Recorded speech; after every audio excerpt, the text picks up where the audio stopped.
नमस्कार दोस्तों, crescent education classes में आप सभी का स्वागत है। Very good morning to all of you. दोस्तों, आज की वीडियो में हम बात करेंगे नई भर्ती के बारे में, न्यू वैकेंसी के बारे में, इसकी एजुकेशनल क्वालिफिकेशन, इसके परीक्षा पैटर्न, आयु, फीस इत्यादि सभी के बारे में इस वीडियो में डिटेल में जानेंगे। काफ़ी महत्वपूर्ण दोस्तों ये भर्ती है, इसे बिल्कुल भी मिस मत करिएगा, अपने दोस्तों के बीच में जरूर शेयर कर दीजिएगा। उत्तराखंड के सभी अभ्यर्थी इस भर्ती के लिए अप्लाई कर सकते हैं। तो चलिए जानते हैं। तो दोस्तों, ये भर्ती निकाली गई है एसएससी के द्वारा। काफ़ी महत्वपूर्ण ये भर्ती है, स्टाफ सिलेक्शन कमीशन के द्वारा दोस्तों ये भर्ती निकाली गई है। Combined higher secondary level examination जो कि 10+2 लेवल का होता है, CHSL का नोटिफिकेशन जारी कर दिया गया। इससे पहले हाल में ही एसएससी के द्वारा CGL का नोटिफिकेशन जारी किया था जो कि कंबाइंड ग्रेजुएट लेवल का होता है। तो उसमें योग्यता ग्रेजुएशन मांगी जाती है। इसमें दोस्तों आपकी सामान्य योग्यता यानी कि 12th इसमें योग्यता मांगी जाती है। तो काफ़ी सारे अभ्यर्थी इसके लिए अप्लाई कर सकते हैं। और CGL पर जो नोटिफिकेशन आया था उस पर भी दोस्तों हमने वीडियो बनाई थी, उसमें आपको पूरे डिटेल से हमने परीक्षा पैटर्न और सभी चीज़ों के बारे में आपको दोस्तों बताया था। ठीक है, अगर आपने वीडियो नहीं देखी है तो उसका लिंक मैं प्रोवाइड करवा दूंगा इस वीडियो के डिस्क्रिप्शन बॉक्स में, तो आप उसको देख लेना। आपको काफ़ी कुछ चीज़ें जानने को मिल जाएगी कि किस तरह से एसएससी अपने एग्जाम्स को कंडक्ट करवाता है। तो आइए अब बात करते हैं CHSL की। देखिए, एसएससी क्या करता है, रेगुलर इंटरवल पर भर्ती निकालता रहता है। और तो combined higher secondary level examination का जल्द ही नोटिफिकेशन जारी होने वाला था, इस सभी का वेट कर रहे थे और फिलहाल इनके द्वारा जारी कर दिया गया है इसका नोटिफिकेशन। देखिए, date of submission of online application यानी कि 1 फरवरी से आप अप्लाई कर पाएंगे 7 मार्च तक। ठीक है, last date and time of receipt for online application साफ साफ देर का 7 मार्च तक अप्लाई करेंगे। इसके बाद ऑनलाइन पेमेंट की लास्ट डेट रहेगी 8 मार्च तक। ठीक है, उसके अलावा जो last date and time for generation of offline चालान को 9/3/2022 तक लास्ट डेट रहेगी। And last date for payment through चालान ये रहेगा 10 मार्च तक। ठीक है, इसके बाद अगर आपके फॉर्म में कोई गलती हो जाती है तो एसएससी आपको एक और मौका देता है कि आप उसको सुधार कर सके। ठीक है, तो इसके लिए दोबारा से विंडो ओपन होती है जो कि 11 मार्च से 15 मार्च तक उसकी डेट रहेगी। इसके लिए एसएससी आपको चार्ज कर सकता है, कुछ इसमें एक्स्ट्रा पैसे आपसे चार्ज किए जाते हैं अगर आप फॉर्म में कोई गलती कर दें। लेकिन ये दोबारा से फॉर्म नहीं खुलते, जिन लोगों ने ऑलरेडी अप्लाई कर दिया होता है वही अपने फॉर्म में करेक्शन कर सकते हैं। ठीक है, इसके बाद देख लीजिए कि जो आपका टियर 1 का एग्जाम होगा वो मई 2022 में होगा। भी डेट को इन्होंने डिसाइड नहीं किया है। और इसके बाद जो टियर 2 का एग्जाम होगा वो बाद में आपको बता दिया जाएगा। ठीक है, तो देख लेते हैं। देखिए कौन कौन सी पोस्ट निकली है। यहाँ पर लोअर डिवीजन क्लर्क की निकली है, जूनियर सेक्रेटरीट असिस्टेंट की निकली है, पे लेवल इनका 2 है। इसके अलावा देख लेते हैं पोस्टल असिस्टेंट, सॉर्टिंग असिस्टेंट जिसका लेवल 4 है। ठीक है, डेटा एंट्री ऑपरेटर की निकली है जिसका लेवल है 5। ठीक है, और इसके अलावा data entry operator grade A जिसका लेवल है 4। ठीक है, तो वैकेंसीज के अभी कितनी वैकेंसी निकली है, क्या निकली है, ये इसके बारे में इन्होंने अभी खोला नहीं है। लेकिन दोस्तों ये काफ़ी अच्छे लेवल पर ये वैकेंसीज निकलती है, काफ़ी ज़्यादा है। तो आप इसके लिए ज़रूर अप्लाई कर सकते हैं अगर आप एलिजिबल हैं। तो अभी बताएंगे आपको कई सारी चीज़ों के बारे में। देखिए, सबसे पहले हम बात कर लेते हैं इसकी एज लिमिट के बारे में। देखिए, एज आपकी होनी चाहिए 18 से 27 साल। ठीक है, जनरल की बात चल रही है 18 से 27। अब बाकी देखिए जो रिजर्व कैटेगरी है उनको तो रिलैक्सेशन मिलेगा, जैसे SC ST है उसको 5 साल का रिलैक्सेशन मिलता है।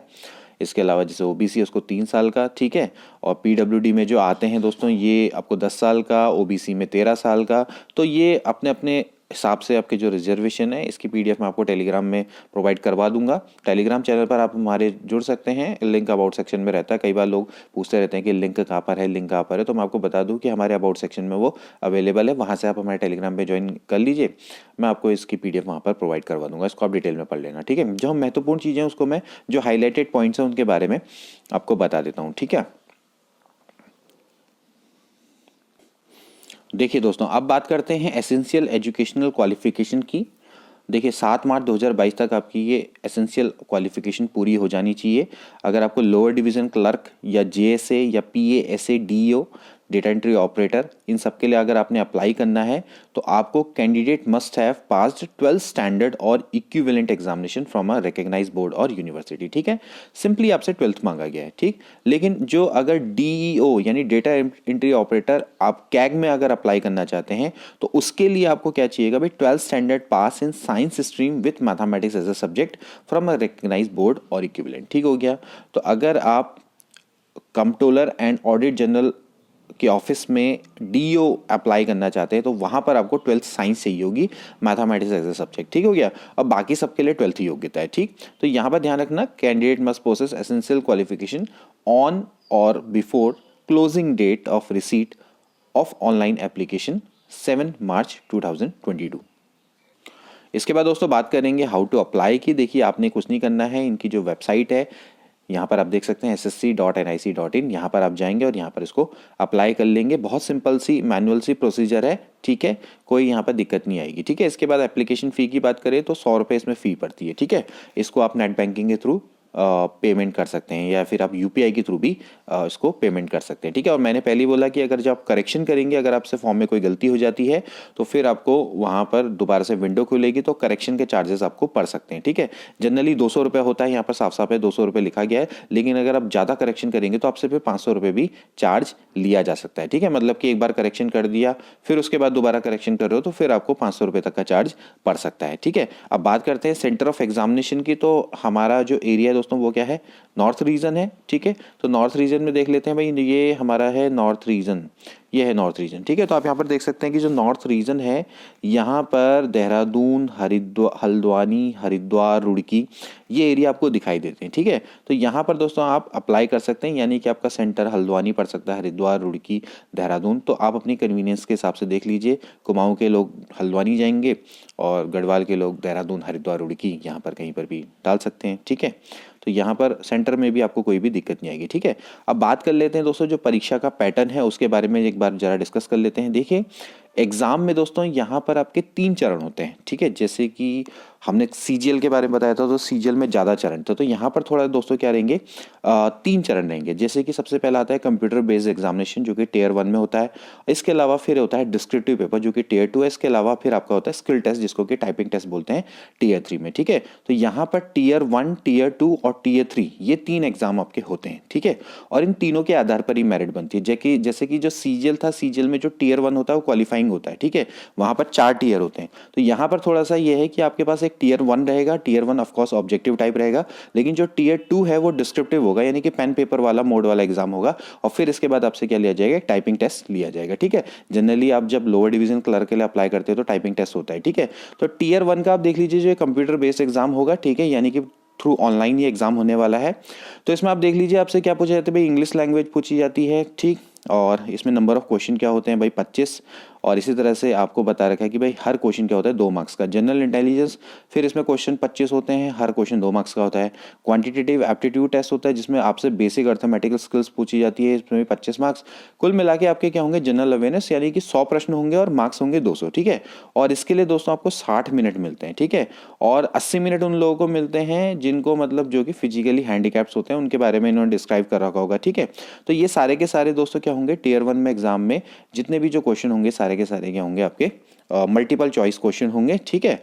और क्वेश्चन क्या होंगे, बोथ इंग्लिश और हिंदी में होंगे, ठीक है। इंग्लिश और हिंदी में दोनों के दोनों क्वेश्चन होने वाले हैं, ठीक है। तो कोई भी आपको इसमें दिक्कत नहीं आएगी। बस जो ये इंग्लिश लैंग्वेज के क्वेश्चन है ये इंग्लिश लैंग्वेज में होंगे, ये हिंदी में नहीं होंगे, ठीक है, क्योंकि जो पेपर है वो इंग्लिश का है। बाकी इसके दोनों क्या होंगे, हिंदी और इंग्लिश में होंगे, ठीक है। इसके बाद आप क्या करेंगे, जब इसमें आप सेलेक्ट हो जाएंगे फिर इसके बाद आपका सिलेक्शन के बाद आपका टियर 2 में होगा, ठीक है। टियर 2 में आपको क्या होगा, डिस्क्रिप्टिव पेपर होगा, उसके बारे में भी डिस्कस करेंगे। पहले टियर 1 का सिलेबस देख लो। सबसे पहले इंग्लिश लैंग्वेज है, इंग्लिश लैंग्वेज में आप देख सकते हैं कि भाई क्या क्या चीज़ें पूछी जाती है। जनरल इंटेलिजेंस में आपको पता है कि भैया आपके किस तरह के प्रश्न पूछे जाते हैं। क्वांटिटेटिव एप्टीट्यूड में आप देख लीजिए नंबर सिस्टम है, फंडामेंटल अर्थमेटिक ऑपरेशन है, अलजेब्रा, ज्योमेट्रिक, ठीक है, मेंसुरेशन, इस टाइप के दोस्तों इसमें क्वेश्चन पूछे जाते हैं। टिग्नोमेट्री है, स्टैटिस्टिकल चार्ट है, जनरल अवेयरनेस, ठीक है। फिर टियर 2 का मैंने आपको पहले बताया कि अगर आप सेलेक्ट हो जाते हैं, जब आप टियर 1 में सेलेक्ट हो जाएंगे तो फिर आपका क्या होगा, एक डिस्क्रिप्टिव पेपर होगा, ठीक है। डिस्क्रिप्टिव पेपर जनरली क्या होता है, 100 मार्क्स का होता है और पेन एंड पेपर मोड जैसे कि मैंने आपको बताया था, ठीक है। तो इसमें आपके क्या होते हैं, जैसे कि ऐसे लिखना, ठीक है, लेटर और एप्लीकेशन, ठीक है, ये सब आपसे इसमें पूछा जाता है। तो सिंपल पेपर होता है, कोई इतना दिक्कत वाली बात नहीं है। आपको ध्यान रखना है कि टियर 2 में आपको 33% लाना अनिवार्य है, ठीक है, जो कि जनरली रूल होता है। जब भी हम लैंग्वेज का पेपर देते हैं, चाहे आप उत्तराखंड पीसीएस में भी अप्लाई करेंगे, तो लैंग्वेज का पेपर में आपको मिनिमम 33% लाना आवश्यक होता है। तो यहाँ पर भी आपको क्या होगा कि 33% लाना आवश्यक होगा। टियर 1 में आपके जितने मार्क्स आएंगे, फिर आपको टियर 2 में जितने मार्क्स आए, लेकिन मिनिमम कितना होना चाहिए, 33% इसमें जरूरी है, ठीक है। बाकी ये मेरिट में जरूर जुड़ेगा, ठीक।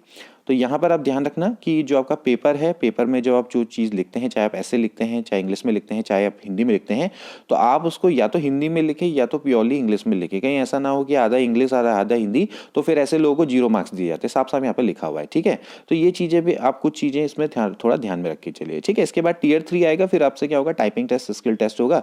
तो skill test, typing test for a short listed candidate will be conducted on a computer provided by the commission और इट्स अथॉराइज एजेंट, ठीक है। जो भी इनके द्वारा अथॉरिटी, जो भी एजेंसी होगी उनको ये अथॉरिटी दे देंगे, तो फिर आपका कंप्यूटर टेस्ट ले लेगा, ठीक है।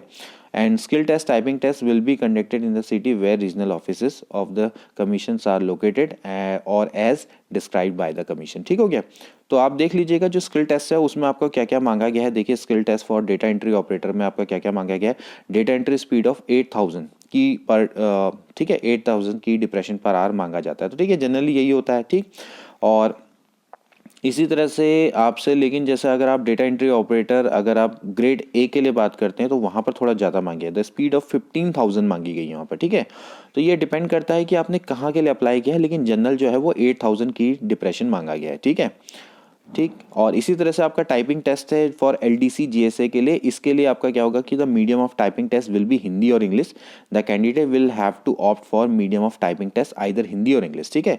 तो आप जब LDC GSA के लिए अप्लाई करेंगे तो उसमें आपका जो टाइपिंग टेस्ट होगा हिंदी में भी हो सकता है, इंग्लिश में भी हो सकता है। अब आपको सेलेक्ट करना होगा कि आपको हिंदी में लिखना है या फिर इंग्लिश में होना चाहिए, ठीक है। आपको साफ साफ कह रखा है the candidate opting for English medium, इनकी जो टाइपिंग स्पीड है वो 30 वर्ड पर मिनट होनी चाहिए, ठीक है। और हिंदी मीडियम में 30 वर्ड पर मिनट होनी चाहिए, ठीक हो गया। तो इंग्लिश के लिए आपकी 35 वर्ड पर मिनट मांग रहे हैं, जबकि हिंदी के लिए 30 वर्ड पर मिनट मांग रहे हैं, ठीक है। तो ये सब चीज़ें आप ध्यान में रख लीजिएगा, ठीक है। ये तो सब चीज़ें बाद की बातें हैं। फिलहाल तो आपके सामने क्या होना चाहिए, टीयर 1 का एग्जाम है, टीयर 1 के एग्जाम के लिए आप अप्लाई करें, फिर अब जब उसको क्वालिफाई कर देते हैं फिर टीयर 2 आएगा, फिर टीयर 3 की बात चली जाएगी, ठीक हो गया। तो ये दोस्तों था आपका नोटिफिकेशन। आई होप कि आपको इसमें क्लियर हो गया होगा। सारी चीज़ें मैंने आपको बता दी हैं, आपने कैसे कैसे करना है, ठीक है।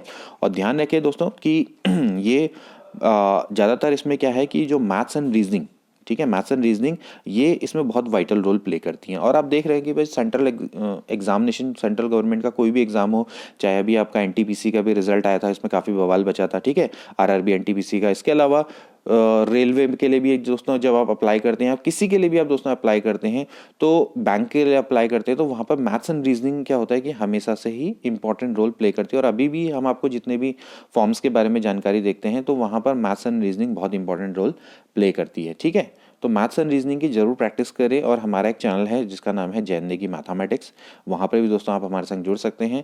वहाँ पर हम कोशिश कर रहे हैं कि आपको रेगुलर इंटरवल पर वीडियोस प्रोवाइड करें, चाहे मैथ्स रीजनिंग की हो। इसके अलावा हमने ASO assistant statistical officer LT maths की भी वहाँ पर कंबाइंड सीरीज चला रखी है। हालांकि 1-2 दिनों से वहाँ पर वीडियो नहीं आ रही, लेकिन जल्दी हम वहाँ पर वीडियोस डालना शुरू कर देंगे, रेगुलर इंटरवल पर वीडियो शुरू करेंगे। तो आज के लिए इतना ही, मिलते हैं अगली वीडियो में। Till then take care and good bye.